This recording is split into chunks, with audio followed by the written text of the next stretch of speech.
رسول کریم صلی اللہ علیہ وسلم نے فرمایا،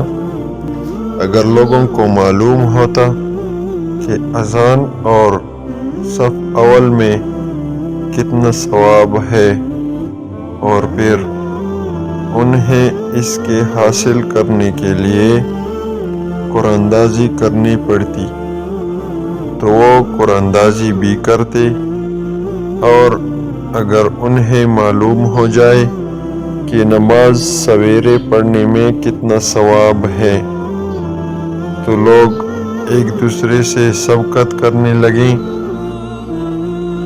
اور اگر انہیں معلوم ہو جائے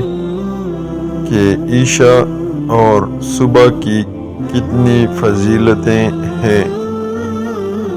تو اگر گھٹنوں کے بل آنا پڑتا تو پھر بھی آتے۔